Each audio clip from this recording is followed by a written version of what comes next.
Greetings from MWN.com. Dr.M.Wilson, formerly Vice Principal and Head of Department of Commerce, Scott Christian College, Nagercoil is delighted in presenting this session. Thank you. Please subscribe the channel MWN.com. Circular flow of macroeconomic activity. The circular flow model of macroeconomic activity demonstrates how money moves from producers to households and back again to the producers through the purchase of goods and services. In an economy, money moves from producers to workers as wages and then back from workers to producers as workers spend money on products and services.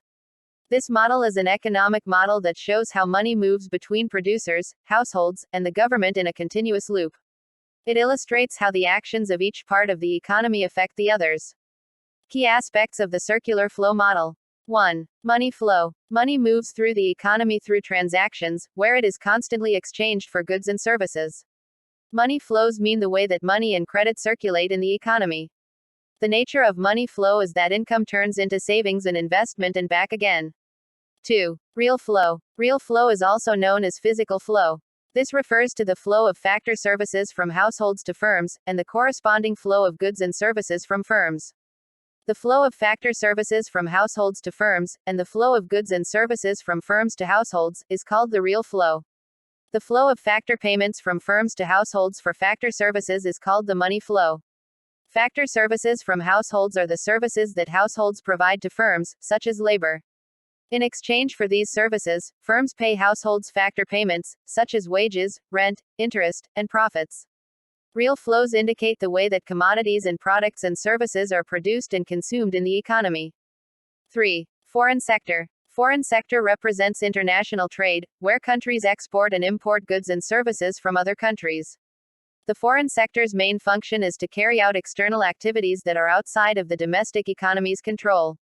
The domestic economy's household, business, and government sectors purchase imports produced in the foreign sector.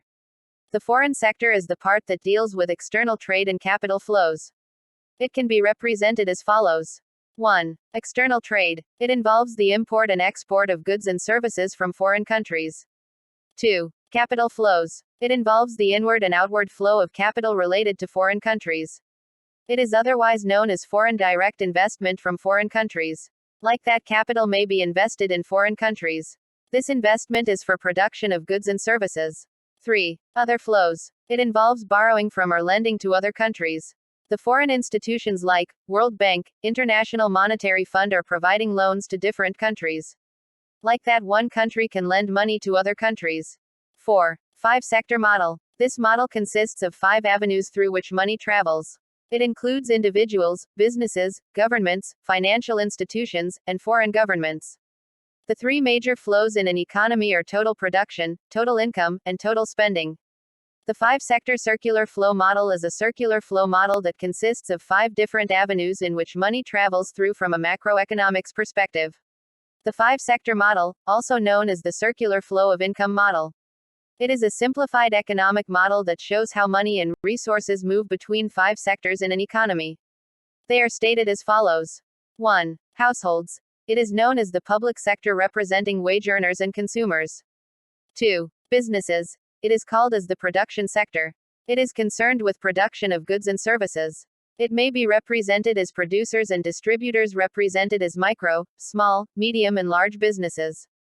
3. Government. The government sector collects tax and other income as profit etc. from public sector enterprises. This is the inflow of money for government. Government spends money as salary, social services, development of road, airports, ports, etc. This is the inflow of money for government.